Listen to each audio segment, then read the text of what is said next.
pledge allegiance to the flag of the United States of America and to the republic for which it stands, one nation, under God, indivisible, with liberty and justice for all. Roll call, please. Mayor Lofgren. Here. Mayor Pro Tem Ott. Here. Trustee Counterman. Here. Trustee Doherty. Here. Trustee Jeffrey. Here. Trustee Morris. Here. Trustee Strzok. Here. Thank you. Everyone is present, and I have approval of the agenda. Do I have a motion? I move to approve the agenda as presented. I second. All in favor, say aye. Aye. All opposed? The ayes have it. The agenda is approved. Audience business, there is none tonight, so I will move on to the consent agenda. And for the benefit of the audience, the items on the consent agenda are the payment approval report in the amount of $865,045.99 and the December 18th, 2018 minutes. Do I have a motion? I move to approve the consent agenda as presented. Second? Second. Motion and a second. An aye or nay, Marie? The consent agenda, can it do aye, nay? Where does that? Okay. Roll call, please. Trustee Jeffrey. Yes. Trustee Strzok. No. Trustee Ott. Yes. Mayor Lofgren. Yes. Trustee Morris. Yes. Trustee Doherty.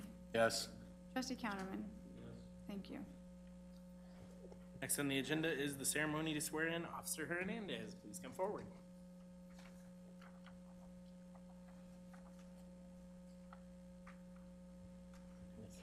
Yeah, so you can get some pictures. So if you will repeat after me and raise your right hand. I state your name.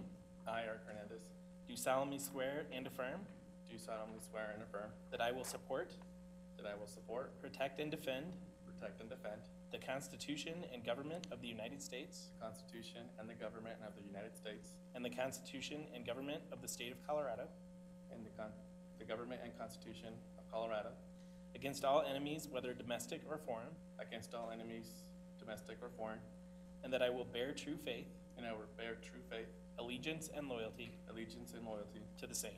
to the same, Any ordinance, resolution, or law, any ordinance, resolution, or law, and that I will faithfully perform the duties and I will faithfully perform the duties of the office of police officer of the office of police officer to which I have been duly appointed. to which I have been duly appointed. So help me God. So help me God. Welcome aboard. Thank you.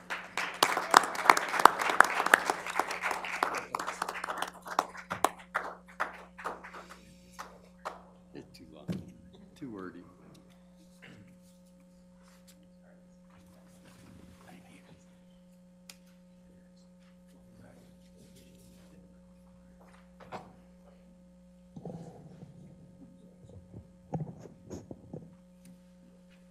When we get to okay, and we will now move on to the action items. First action item is the financial update with Mr. Green.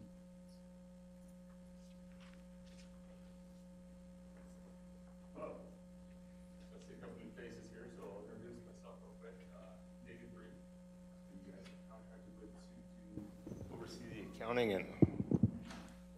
the accounting and finance operations of the town. So what we'll do is we'll go through the financial statements kind of at a highlight here, and then if you guys have any questions, we can certainly go from there. So what we have here is through December, so it is a full year's worth of financial information. As you guys can kind of see, there's a few things that have gone on during the year that have been separately broken out. One was the bond proceeds, those were broken out as well. And then we also had the repayment of Lake Henry that goes in there under the debt service, making that look like it's higher than it really is, although it wasn't really debt, right? We just had to have some place to put it. So if you see debt service looking to be higher than you would expect it to, that is why there's that extra 1.3 some odd million in there. As we can see here, so the revenues of the general fund came in right about 101% of where it was expected. Fully collected all the property taxes, and the other taxes were a little bit higher as well too.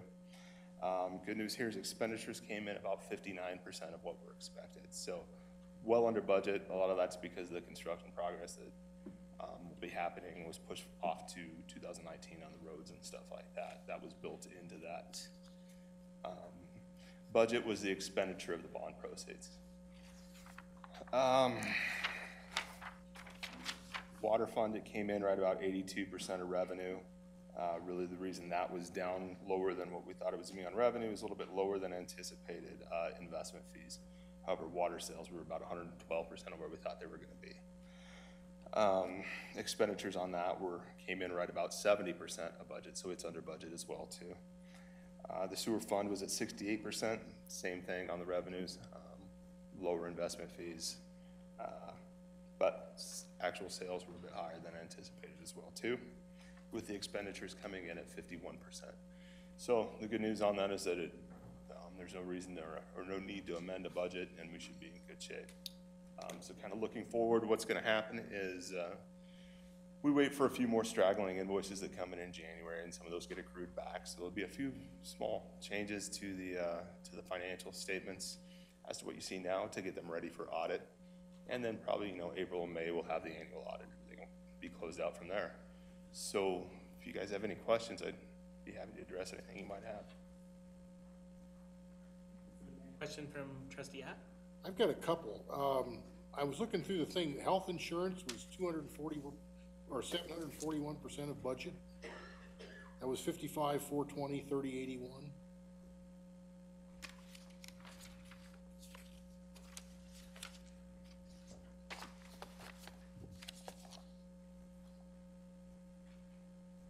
I guess how do we miss the para budget by that much percent? What that likely is we'll just need to be reclassified between, because that's in the collections part of that. So within the fund, it will be accurate. Let me see what it looks like.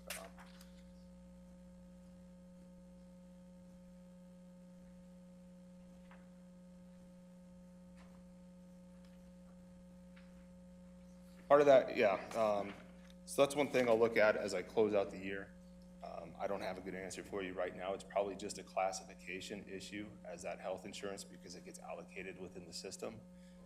But I'll take a look at that and figure out why. I did notice that salaries was higher in that department as well too.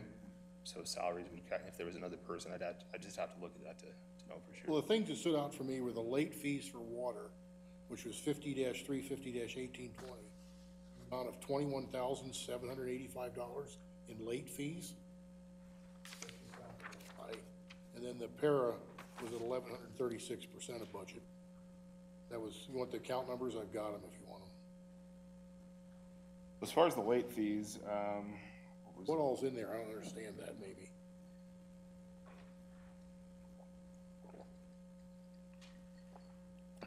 that's just a revenue. That should just be late fees when people are delinquent in paying their water bills. I can certainly look into that to make sure that there's nothing else in there. It is, Yeah, because $9,000 $21,000 higher than late budget, water but- fees sounds like a lot of money. I don't know how the water fees are, how the late fees calculated. I don't know what they are for sure, as far as that. I think that's probably accurate. So I think Charge that much in late fees to our citizens? had that many accounts were late. The other one was para, which was 136% of budget. 5-420-3065.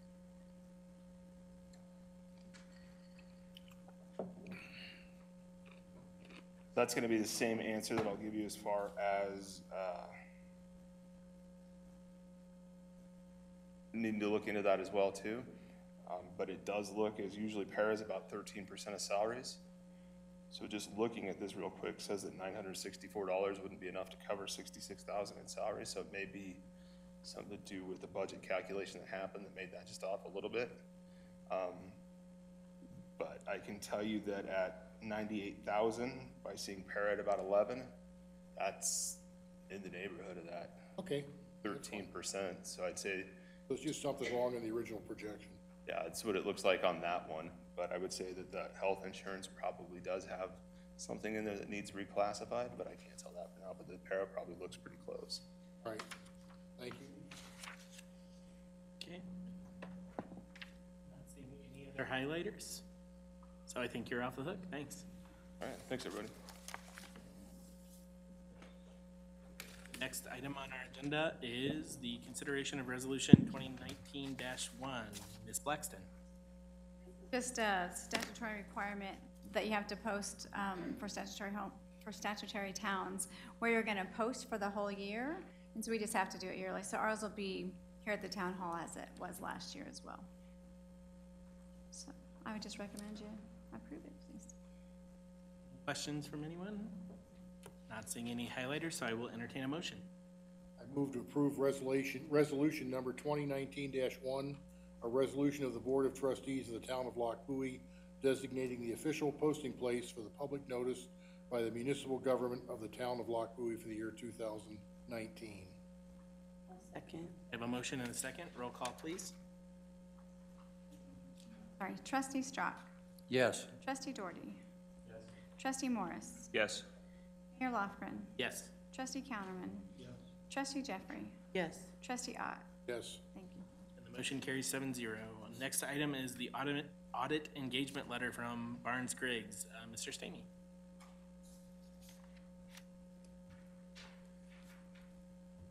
Thank you, Mayor. This is the same firm that we've used for audit preparation in the last 5 or 6 years. And I think they have I think it was like a 2% increase over what they've done from last year. So we would like to issue their engagement letter so they can start doing all their field work for that audit preparation. Questions? Not seeing any questions, so I will entertain a motion. Oh, go ahead. These are the same people? I thought it was Barnes. It is. They've changed. They've consolidated with another firm and changed their name. That's why the name's That's changed. correct. Yes. Thank you. Other questions? I will entertain a motion. I move to approve the audit engagement with Barnes, Griggs and Associates. Do we have an amount on that?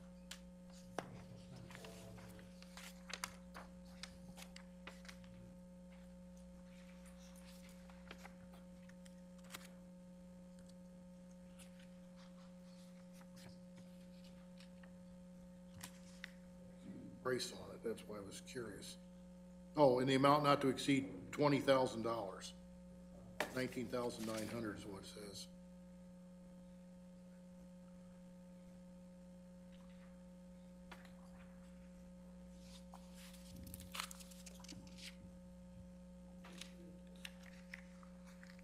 Do I have a motion? Do I have a second?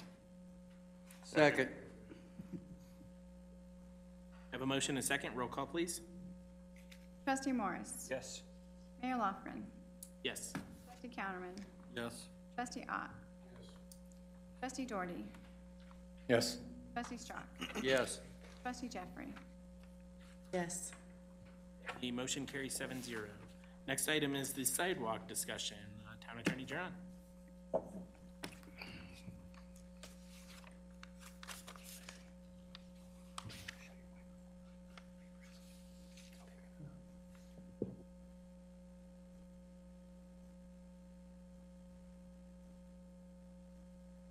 At a board meeting a month or two ago, and a question was raised from one of the trustees about whether or not we require the citizens to maintain the sidewalks in front of their property.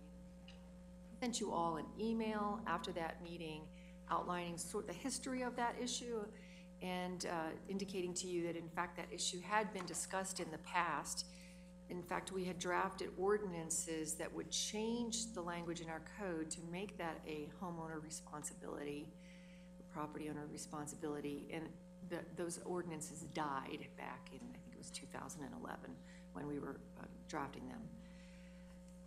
So I think that the issue is really before you tonight to see if you have further direction for me. That is, do you want to look at the issue again of putting the maintenance obligations on the property owners or not? Before we do board comments, I was wondering if Public Works could maybe provide a little input on how much of this work we do and if we have any idea of what the cost of the town is on average.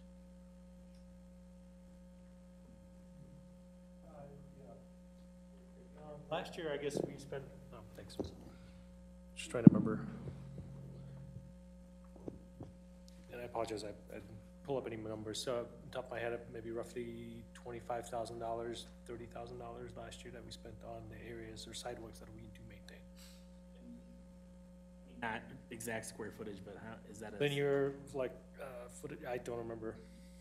I apologize. Is that a small amount of work or a large amount of work? Average, and and I guess the amount of work, it wasn't, I can't tell you exactly how much was done in the past historically, so I'm not sure if that was catching up to stuff that wasn't maybe paid attention to or, you know, maintained in the past, so I don't know. As anticipating half of that this year, maybe $15,000, $20,000 worth of work, just concrete and sidewalk work. Questions for staff before we do comments? Seeing no questions, does anyone have any comments on this issue? Will you, Trustee Ott? Since this is a decision that could affect the pocketbooks of the citizens, I would like to get some more information from David before we make a decision on it. So I would like the consensus of the board to move this to the next meeting that David attends, Mr. Beback attends, so he can give us an update on what we've actually spent on this kind of stuff, so he can make an intelligent decision on asking who pays for what. Trustee Strack? I kind of feel that the town should retain the sidewalk, curb and gutter maintenance.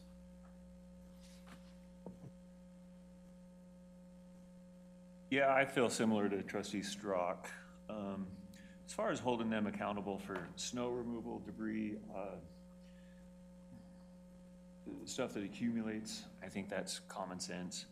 We do have a problem with putting them on the hook for repairing or replacing the sidewalk unless they have caused the damage. If it's, you know, not caused by them, that's a tough. I know other municipalities have addressed this, and it's created a lot of ill will from the population. So I guess in conclusion, if cause could be shown, or if it could be shown that the residents there have caused the damage, then it's appropriate to hold them accountable for it, but otherwise, I don't think so. Trustee Doherty? I guess I'm a little curious on cause. I think it's basically impossible to prove that at all unless we go monitor sidewalks all around town all the time to know what the state was before and after.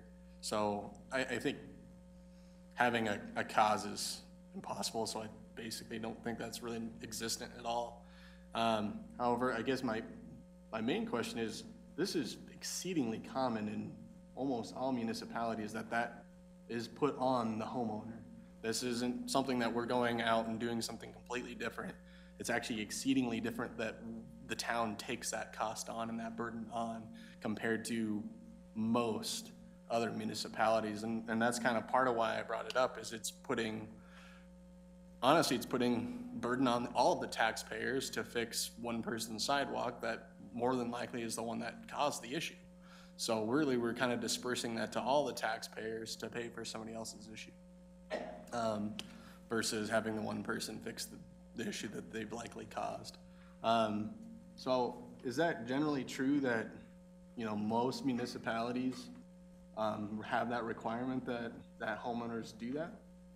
I can't speak to most because I didn't do the research on that, but I do know that many do require homeowners to maintain the sidewalk in front of their house. It's not without complication though. So for instance, I'm familiar with Colorado Springs, not because I represent them, but because I happen to live there, as you know. And I know that they put the sidewalk maintenance responsibility on the homeowners, but they have a lot of homeowners who, it's expensive to fix heaving concrete in front of your house. You know, it can be sometimes up to $1,000 or more dollars. And I do know that they have set up a fund, and so homeowners can apply for grant funding on a rolling basis. So it is one source of money to help homeowners with that problem.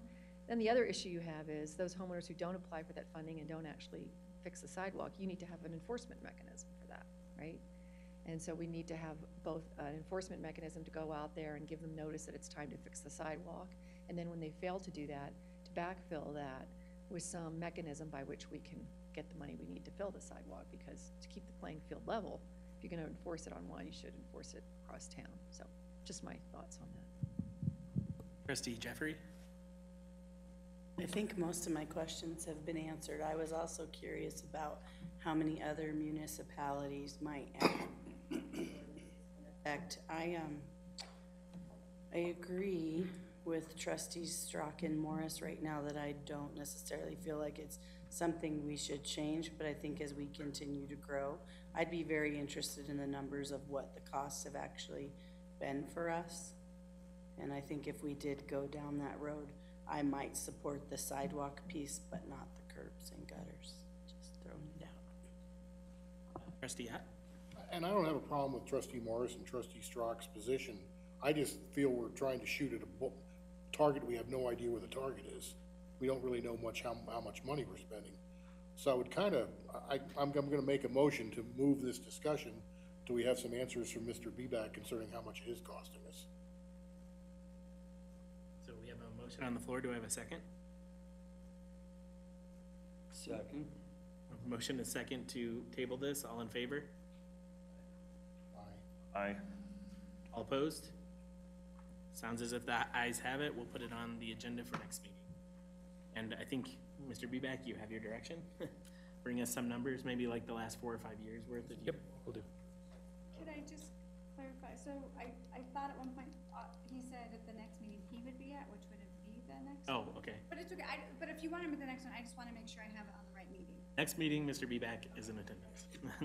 Is there any more discussion after that? No, there was just a motion. You seconded. Okay, next item on the agenda is the wastewater treatment plant, UV disinfectant, JVA.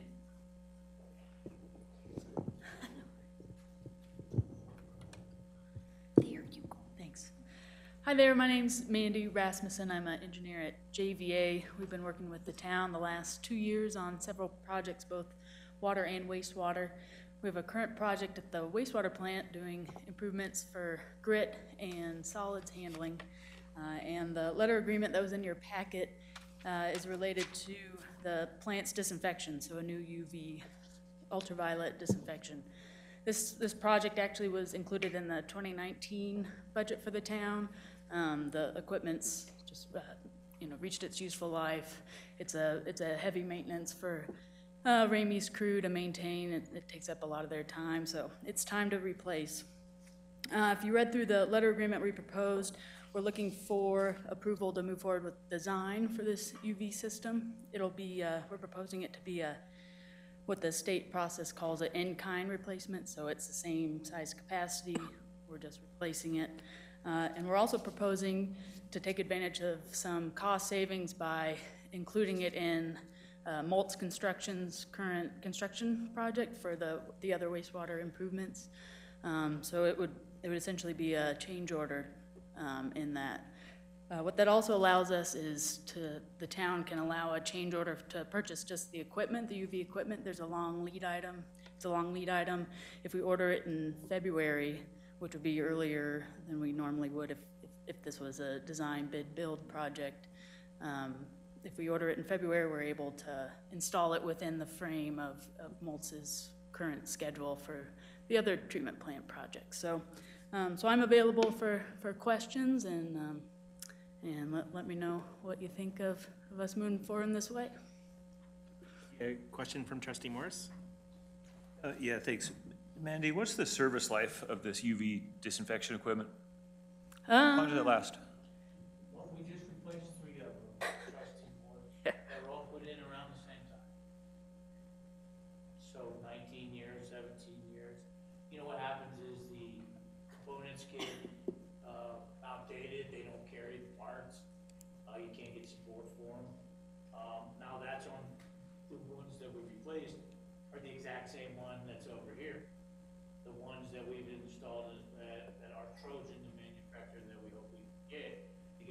surprised. We have some that have been in 25 years, no issues. There's a shorter lifetime, but like 5 to 10 years for the bulbs themselves, and so those can be replaced a lot, but it eventually, they're replacing several bulbs at a time, and they're going out at different times. So it's just a regular daily to weekly maintenance item. Okay, so in the neighborhood of 15 to 20 years for this whole assembly? Thanks. Trustee Jeffrey?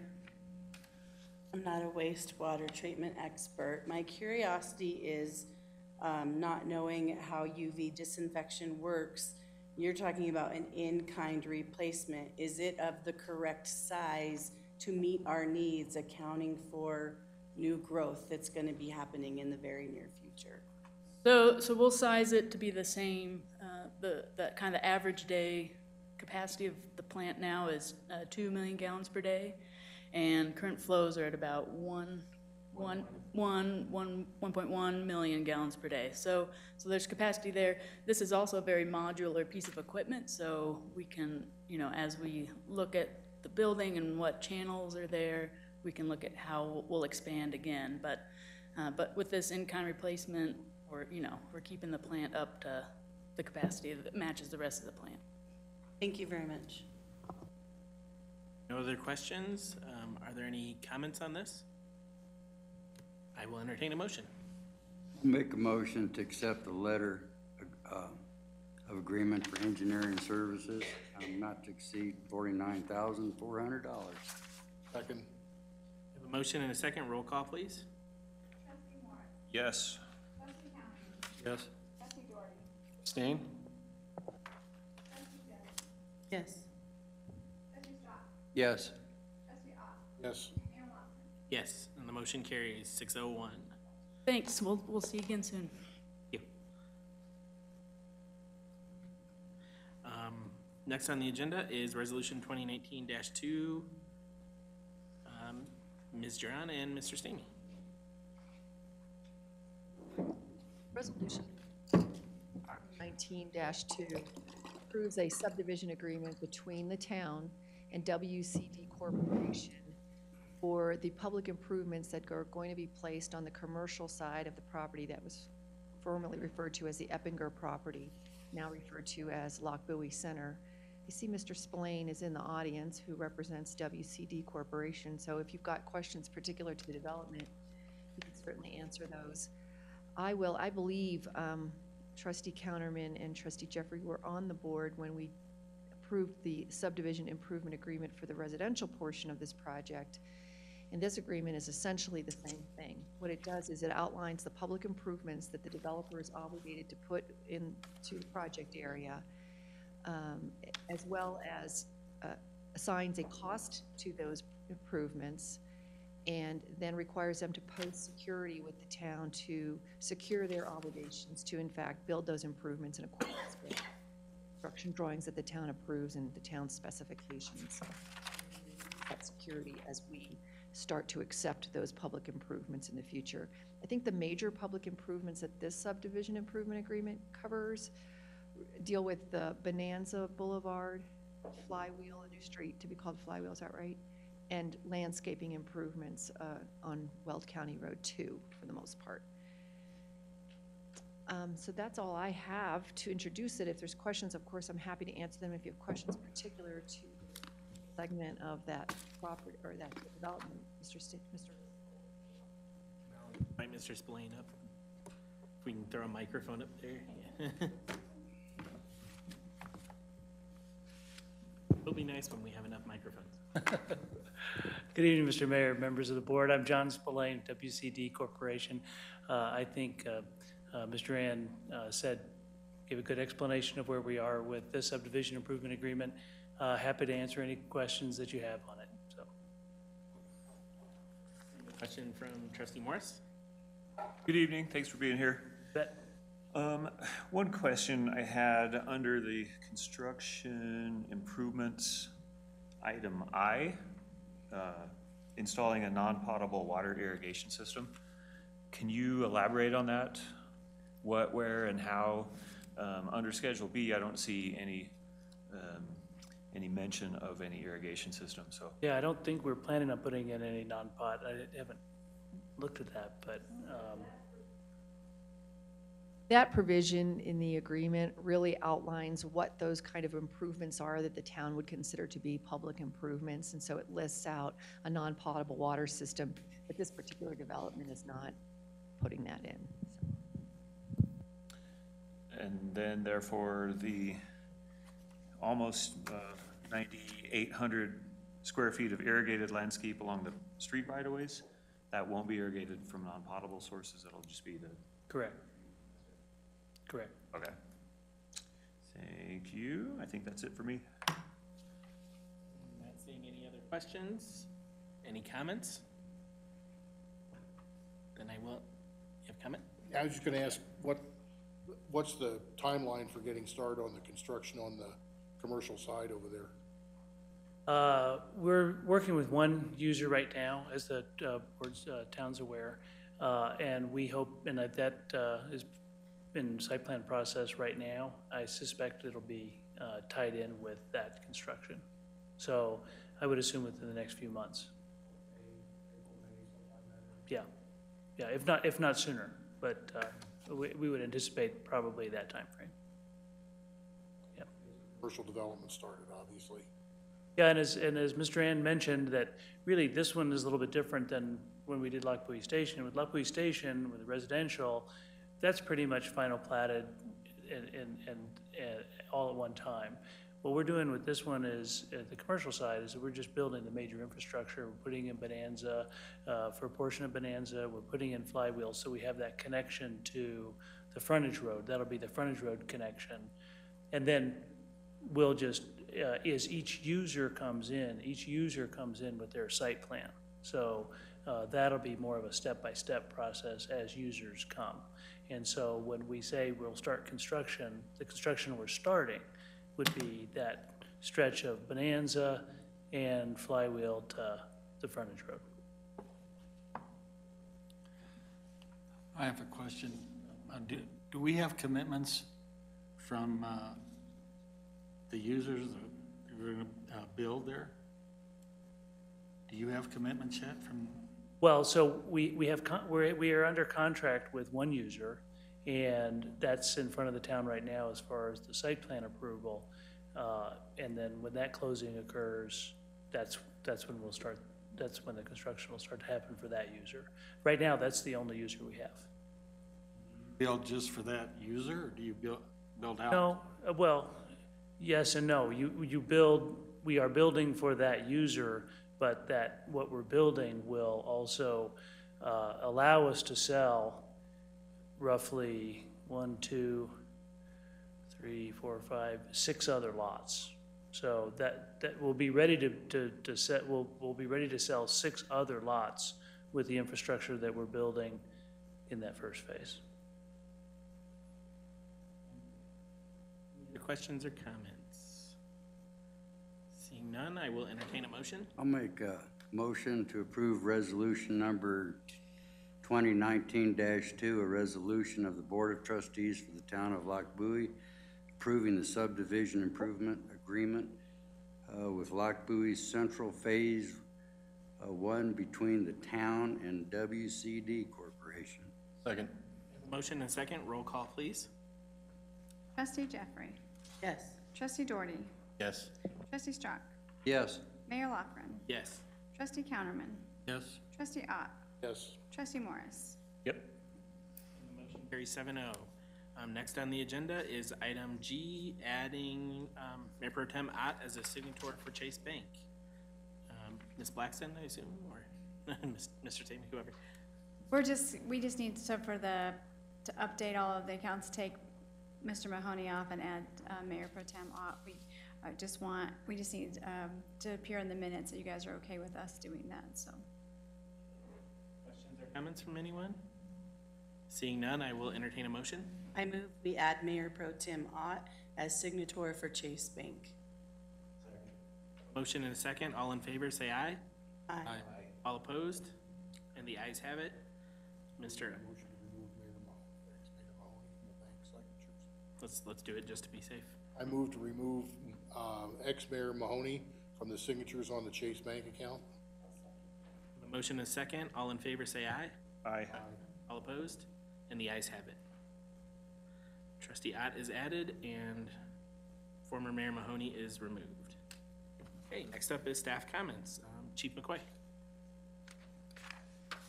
Well, I've spoken way too much to you guys in the last week.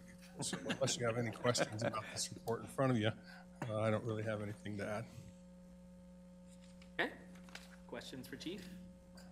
Go ahead. Can we shorten up that swearing in of the officers somehow? Sure, I can see what we can come up with. I'd be in favor of that. If the board Only like one sentence. wasn't concerned. Yeah, one very long sentence. There's a lot of commas. Any other questions for Chief? I like watching the guys that get swore in stand there with that. It's kind of entertaining. Trying to remember. Trying to all remember that. what I'm saying, yeah. Okay. Seeing nothing else for Chief, I will go to Mr. Beback.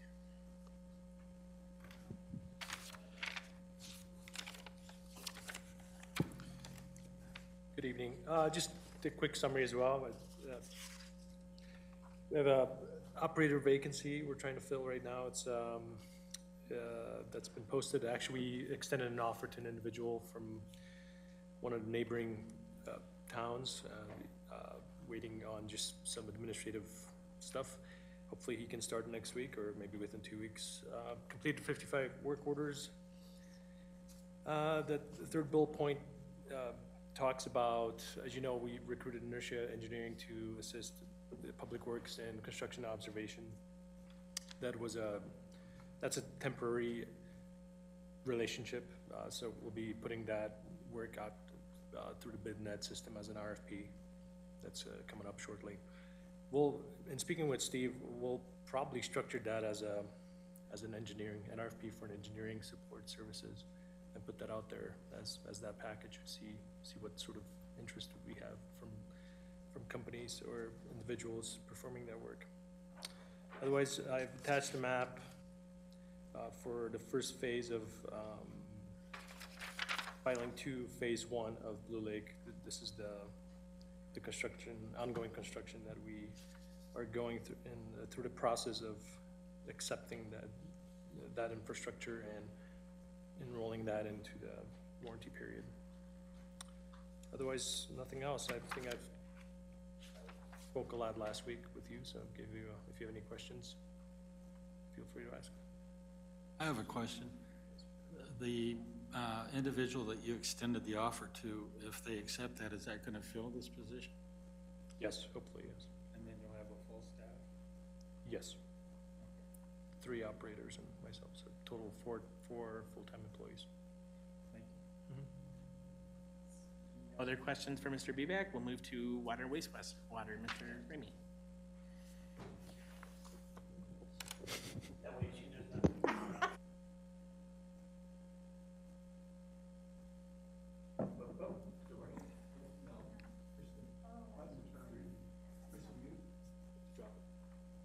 There it is. If you like a singer, we could have, or a comedian. Well, this is December's report, boy, that is loud. And as you kind of go through the wastewater, you can see our flows are staying about the same from last year. You know, they're up a little bit, but not that much on your peak day. Capacities are running around the same, 53%. So we're doing good there.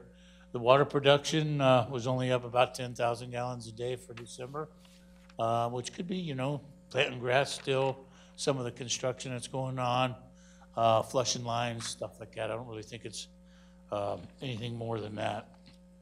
And on Saturday, I erroneously forgot to tell you what was in the 2020 CIP budget. So the 4 or 5 items, we will do another distribution pump overhaul. We'll do another RO pump overhaul. We'll clean the 2 tanks out here because it's been 4 years since we cleaned those. We'll finish up the Silver Peaks elevated tank because that construction will go through 2019 and 2020. And then the last thing, we'll do the 20-inch water line with the PRV through the State Land Board. Those are it. Got any other questions? What were the amounts on those, if you have them? What's that? The dollar figures on those? Oh, yeah. So the distribution pump overhaul's 20,000. The RO pump overhaul's 8. Cleaning of the tanks will be 10,000. The total price tag for the elevated storage tank for 2020 will be $3,500,000. There is another $1,200,000 on that line item for 2021. Could be for the water plant, other improvements we'll have to do up in that area. And then $100,000 for that 20-inch water line. So that'd be a total for that year of $3,638,000. And no cents. Comments? Seeing none, thank you very much. All right, you're welcome. Next up is Mr. Stamey. Thank you, Mayor. I don't have a lot new to add from what we've talked about the last few days' meetings. The primary work activities coming up are development related, working on all the projects that are in some stage of initiating work or completing the processing work. So that's our major work activity for the next month or so. Questions or comments for Mr. Stamey? Seeing none, Madam Chair. Thank you, Mayor. I believe I have a PowerPoint.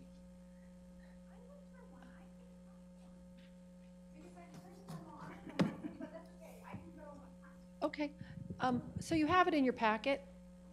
Want to just do it that way then? All right.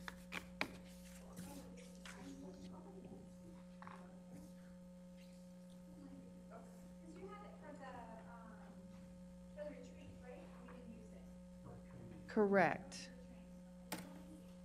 Okay, I mean, I think the It looks like everyone has except for, does Mr. Counterman, can you look on Mike's computer here? mine is sideways on my computer. Yeah, he has it, he has it printed. Got a piece of paper. Jamie, do you mind if I share with you, because mine is sideways and I'm not able to. We just rotated. Yeah, I try, so Keep getting me rotated.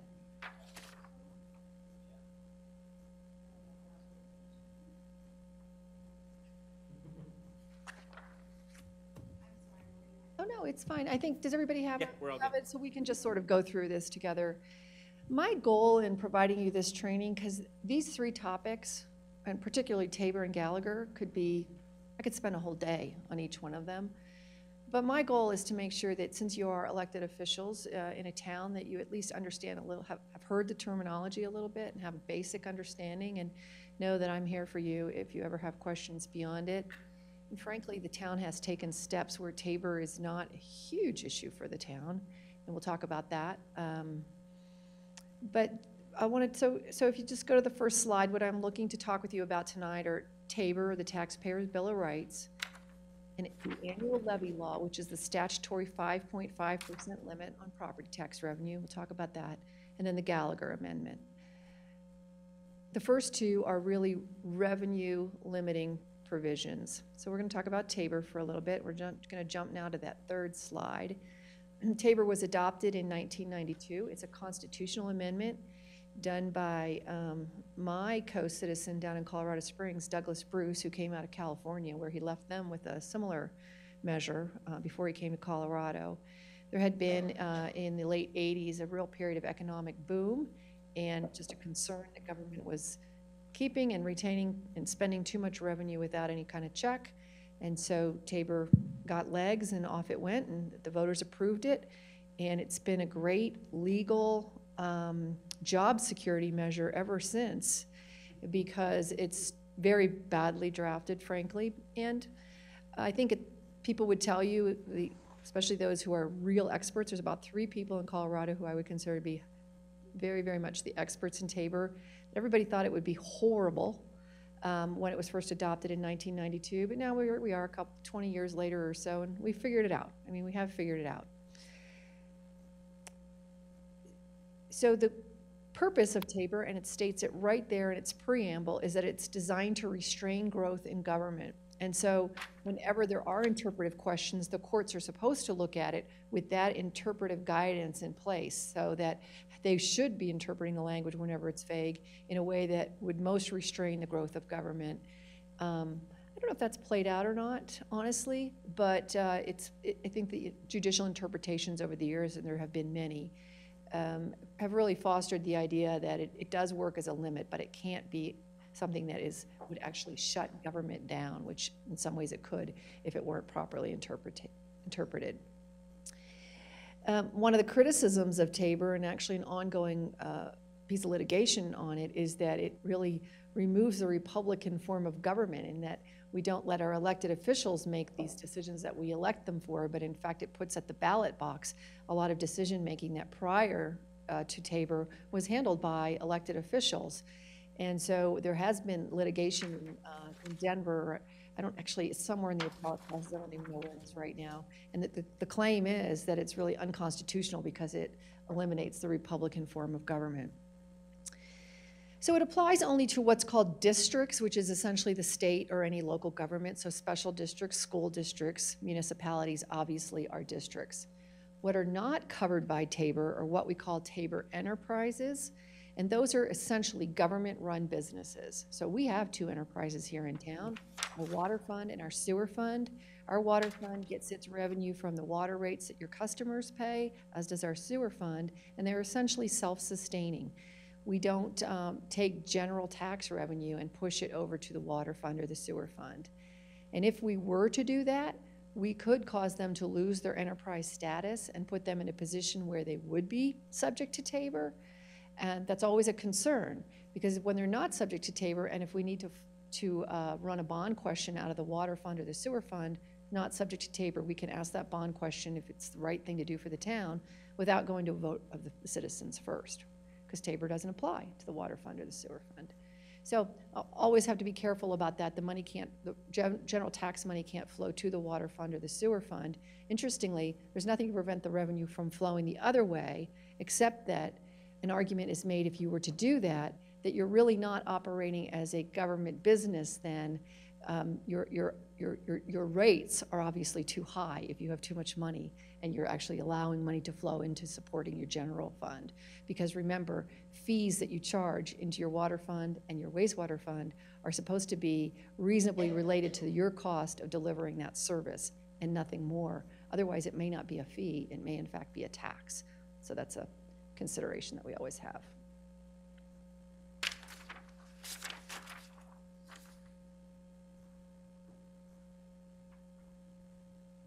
Or most significant provisions in Tabor.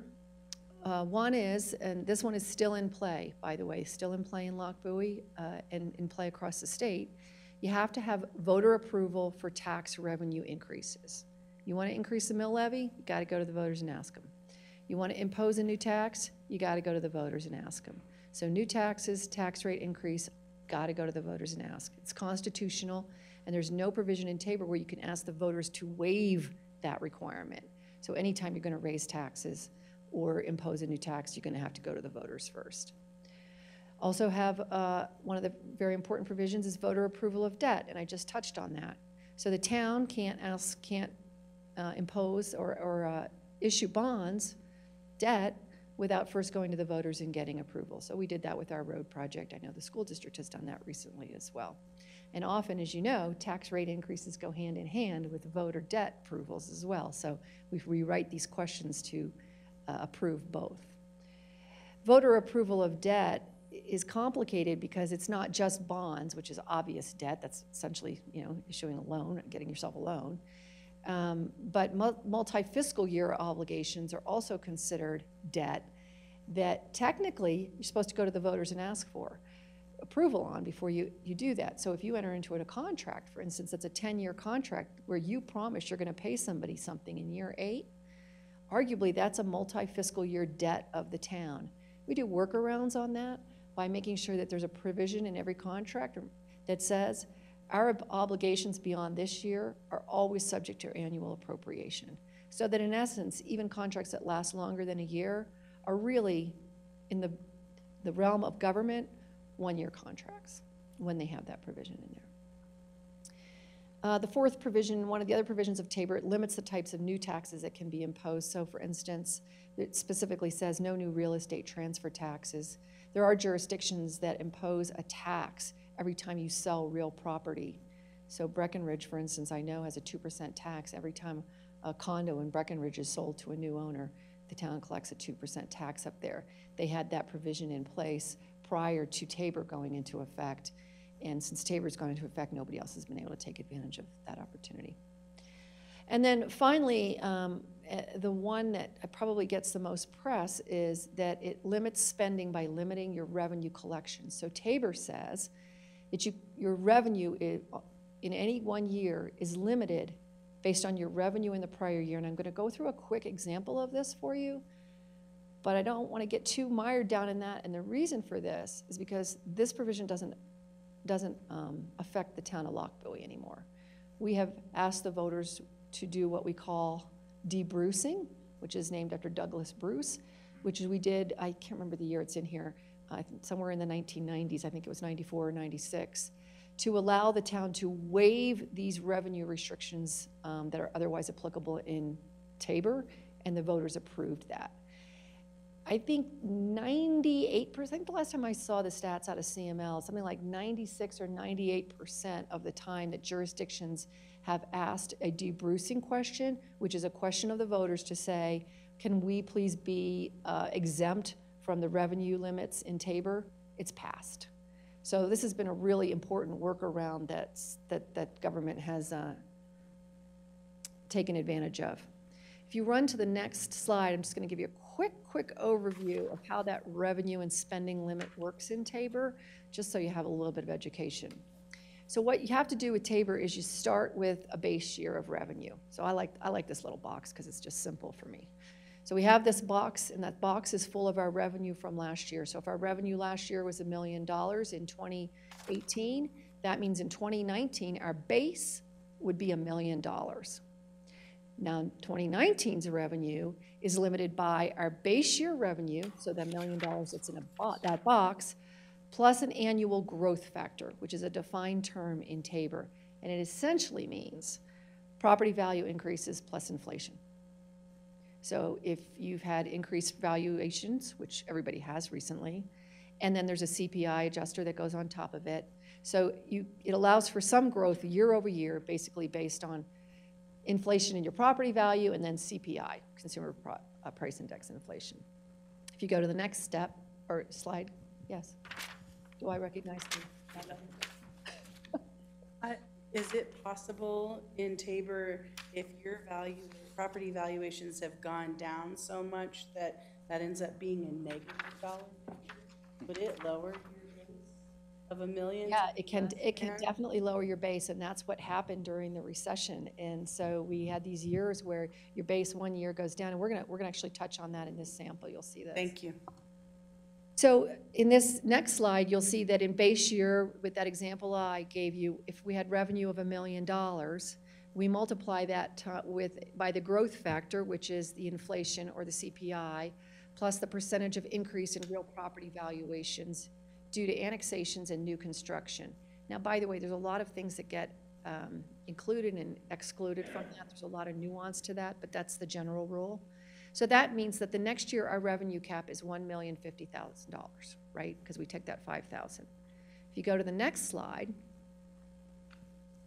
if you see that we actually, in this example, we actually took in revenue of $1,100,000 because we had a good year, right? Times were good.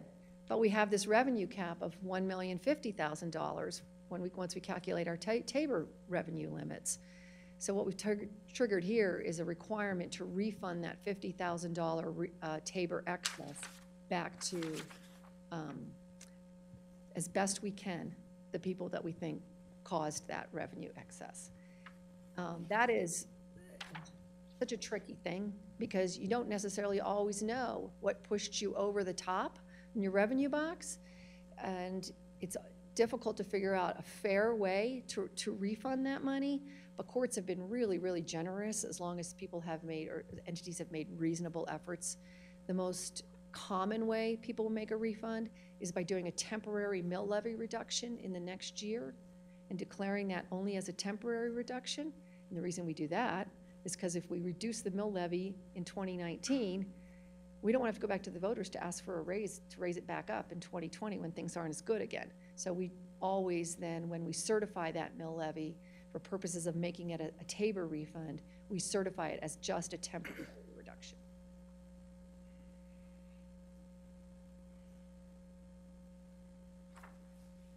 Here's your question, Jamie.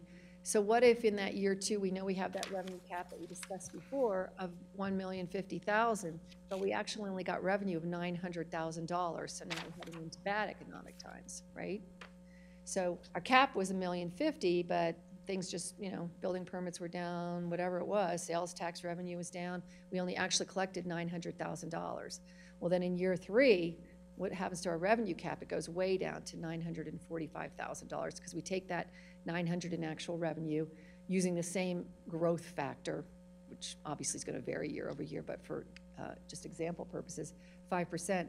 Now we're down to $945,000. And so that's what's referred to as the ratchet down effect of Tabor, how when times are bad, because of that, the fact that your revenue comes in less than you were hoping or less than what your revenue cap was, over time, if that continues, you could really be ratcheted down on what your revenue limitation is.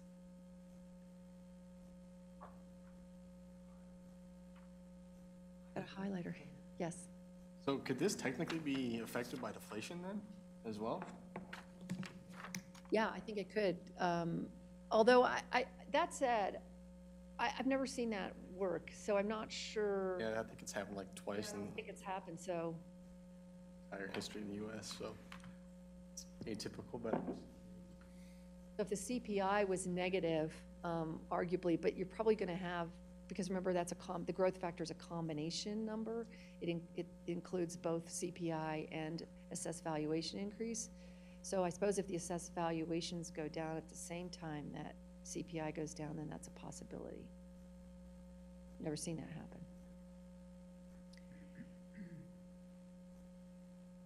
So I want to talk with you a little bit about one of the other things that jurisdictions do when they have a revenue excess, because they have gotten revenue in excess of what the cap was. They go to the voters and they ask them, can they keep the money? So you'll see that from time to time. You can ask it in the next November because you have a year to make the refund. So if we're, for instance, closing out 2018 and we realize, having run the numbers now, that we collected more revenue in 2018 than what our revenue cap was, we can ask in November of 2019 if we can keep the money. If the voters say yes, problem solved. If the voters don't say yes, then we need to figure out a way to do the refund. I'm going to skip the next slide because it gets into some detail on exemptions to the sort of how you can ask the questions about debrucing, because I think for purposes of Loch Buoy, the next slide are probably more relevant. The first one I wanted to get to here, and it's just this picture of a guy holding a taxpayer sign, is to let you know that there's nobody in government that really goes and enforces Tabor limitations. So there's not an agency of the state that runs your Tabor calculations year over year to determine whether, in fact, you are compliant. It's really up to taxpayers to keep an eye on that, and there are certainly Tabor watchdog groups out there that keep an eye on this. But the enforcement comes from the citizenry. It doesn't come from another governmental agency, as opposed to, for instance, the 5.5 limit, which we'll talk about. And then probably most relevant is the next slide, which is the 1996. This is the question that was on the ballot in Loch Buoy in 1996 that basically said to the voters, can the town collect and retain all the revenues it receives during 96 and for every year after, and spend it for whatever municipal operations, debt service, whatever it wants to, notwithstanding any state restriction, including the restrictions in Tabor. So this was a broad-based debrucing question that the voters approved in 1996. So that whole exercise that we just went through with the black box, while it's a fun exercise to go through, really doesn't have any relevance in the town of Lockville anymore, which makes Steve's life so much easier, and yours. So that's really all I wanted to say about Tabor. Anytime, feel free to ask me. We still consider Tabor, obviously, whenever we're thinking about debt and tax changes. So the next revenue limit that I want to discuss with you, and it's relevant certainly here because we've asked twice now the voters in Lockbowie to waive the requirements of what I call the 5.5 limit, 5.5% limit, or what's called the annual levy law, and we haven't been successful yet on this. So the first thing I want to say is that this annual levy law, even though it's a revenue limitation, it's not a Tabor limitation. It doesn't come from that constitutional provision, and people get that confused, but it's a separate limitation that we have to deal with on revenue. And what it says essentially is that you have to lower your mill levy, it deals only with property tax. You have to lower your property tax mill levy in order to prevent any increase in the property tax revenue that you get in any year to be greater than 5.5% over the revenue you got in the prior year. So you can get a voter waiver of that requirement, but we've twice failed on that. This one, unlike Tabor, is enforced by the government. DOLA keeps a really good eye on this, frankly, and we've twice, I think in the last couple of years, is it twice? Exceeded the 5.5 limit, which is why we were motivated to ask the voters that question, to the tune of only like 40, 50K. It's not been huge, but it's 40 or 50K. And it's DOLA that runs that calculation and informs us that we've exceeded it. There's nuances to this law, just like there is to Tabor, and there are exclusions from from those sources of revenue. For instance, new oil and gas development that comes online wouldn't be, even though you get additional revenue from that mill levy revenue that you get from those types of new developments doesn't count in that calculation. So there's certain things that are excluded from that, but it's probably all the detail that you really need to know unless you think that there's something additional there. Yes, Trustee. So you went to the voters twice and it failed. You were over by 40 or 50K. What happens when the voters say, nope, you can't do it? We do a temporary mill levy reduction. Thanks. I was curious on if you're able to identify kind of where that's come from. Is the town able to refund that in the appropriate location?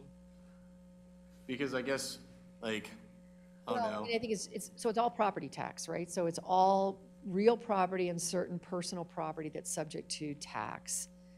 So that property to which our mill levy applies, so business, personal property, and real property. I don't know that we could identify any particular, it's across the board, right, coming in. So if you have, let's say it's a time of exceedingly good growth in the town and we, next year we build 2,000 houses. But there are exclusions, just like there are exclusions in Tabor for annexations and new development, there are exclusions from the calculation of that 5.5%. Okay. That means it's year-over-year growth in existing properties, not new. I didn't understand. So the new houses we add don't affect that 5.5% calculation. The fact that you've got new development coming in doesn't affect the 5.5%, that gets excluded out, but. So it's just growth and valuation in your existing. It's really all about good economic times and good assessed valuation increases. So the revenue from new development, so let's say they built it in January, so we had that tax from those new developments on the residents, that doesn't go towards that. Correct. There's a calculation. It's really a complicated. DOLA does a calculation they send us every year. They say, so here's how much was based on growth, and then they do this calculation that says so you exceeded this 5.5 by X amount, so you need to lower your mill levy to only, this is your revenue limit under that 5.5. But new growth does impact that calculation. Well, so that, I guess that may be the kind of the root of my question then is, so that 5.5% gets refunded equally across the entire town, even if, so like, Well, there's, so my property evaluation may not have gone up by 5.5%, but it may be right in line, but I'm still gonna get a refund from doing that, correct? there's not really a refund, but just the mill levy is reduced. Fair enough, but you're still impacting people that may not have actually been the cause, which seems really odd to me, but whatever.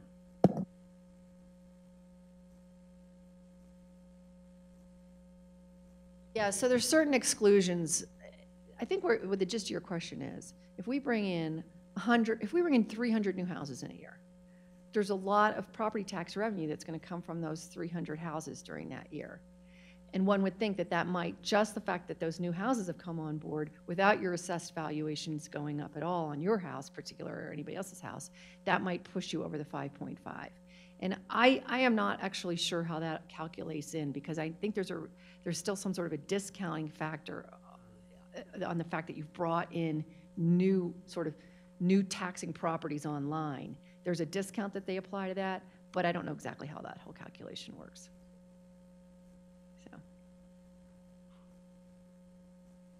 So then I just want to touch base with you a little bit about Gallagher. So Gallagher was actually adopted in 1982. It was not brought forth by a citizen like Tabor was with Doug Bruce, but it really was driven by the General Assembly, because in the late 1970s, again, there had been these, what was perceived to be skyrocketing residential property taxes. And so the Gallagher Amendment was initiated by the legislature and approved. So under Gallagher, the gist of Gallagher is that there is a certain percentage of property tax statewide that needs to come from commercial property versus residential property. And it's a 45-55 split. So that there's always this split between the commercial property tax that's derived and the residential property tax that's derived, because the assessment rate on commercial property is different than the assessment rate on residential property. And the way they do this, so how do property taxes work, right?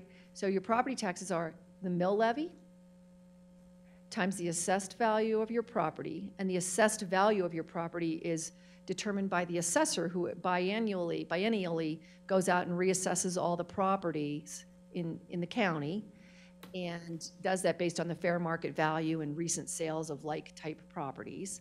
So he assigns a valuation to your property. Let's just say it's a $100,000 value is the fair market value of your house, times the mill levy that's imposed by the town and the county and the school district, times what's called the assessment rate.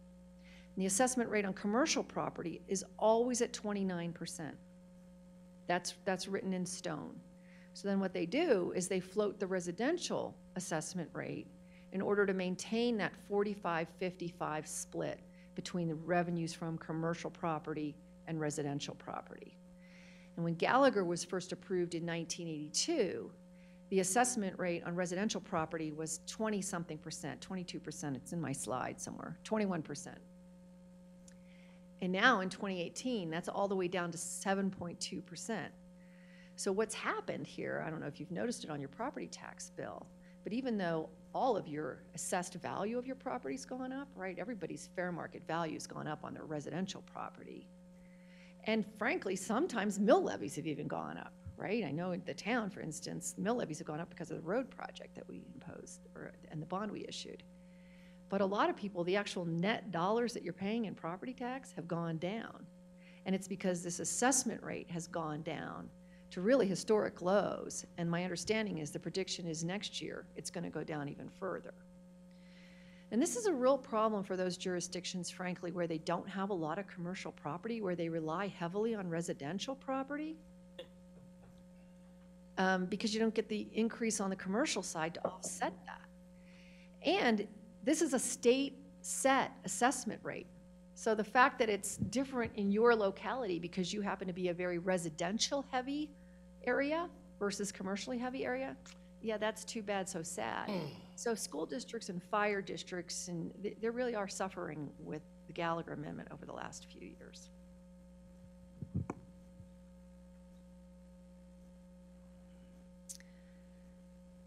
So I already touched on this slide, just 45% has to come from residential and 55% from commercial. And then just a little bit on Tabor and Gallagher. You know, before Tabor went into effect, then what government could do was increase the mill levy. They could float the mill levy up and down as they needed to make up for the reduced assessment rate, so you could still bring in the same number of dollars. But we're not allowed to do that anymore without getting voter approval on increasing the mill levy. So that's really why Tabor and Gallagher together can cause problems for local government. And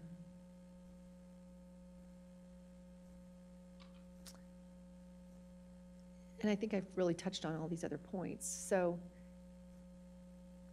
that's all I really had about those three. I don't see any highlighters, and I know that these are complicated. Oh, I see a highlighter.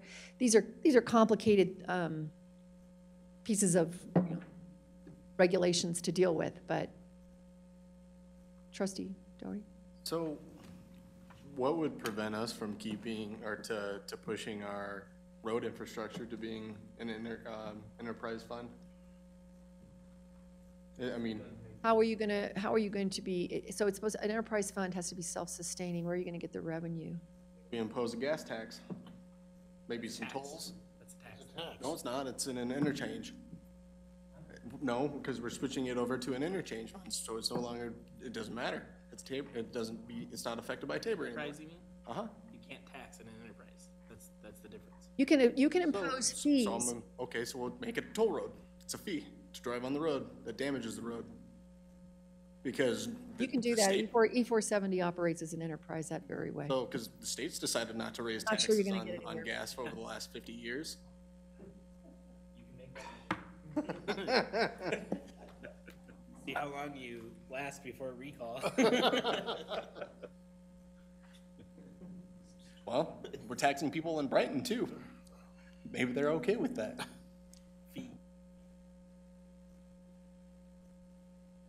All right, does anybody else have any other, Trustee Strah? I just wanted everybody to know that Lone Wolf Circle will now be a toll road.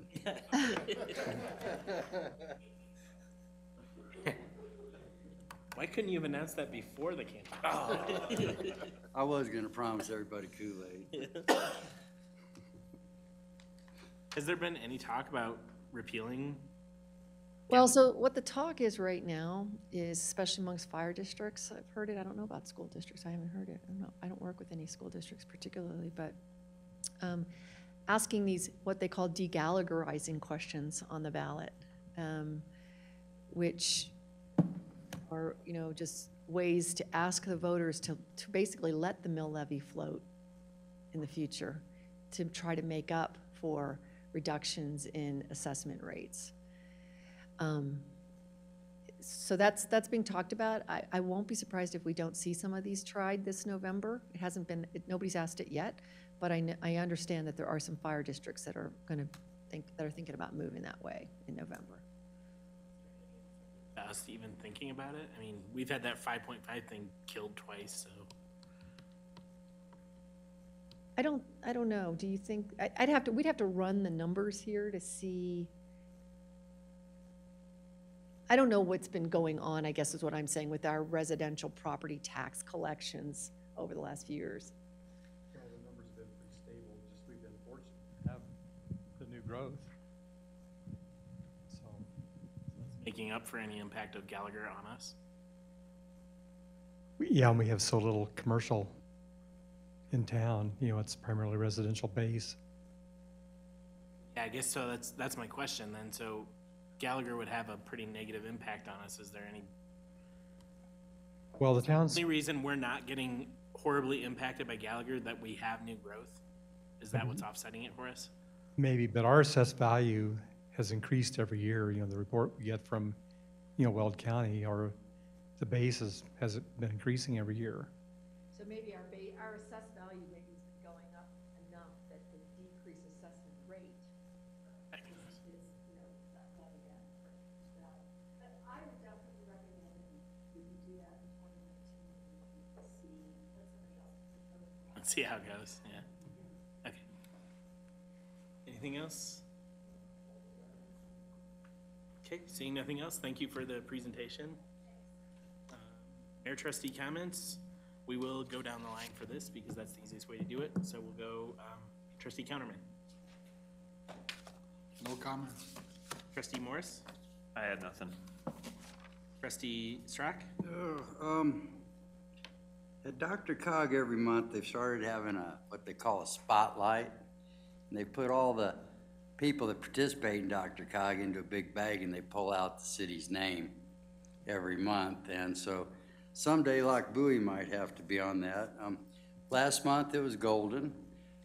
It was kind of surprising. They had kind words for Monica, which was kind of neat. Tomorrow night they'll have the spotlight. It'll be about Wheatridge.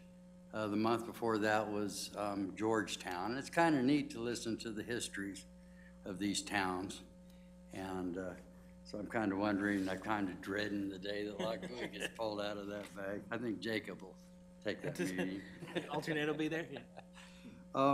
They've been spending a lot of money too in focusing on van pooling and a new programming thing with that too. And I'm kind of interested if maybe Loch Bowie wouldn't fall into that at some point, you know. If we could find out somehow that 20 people work at a certain place, then there are vans and van pooling that's available for that and subsidized money. That's pretty it.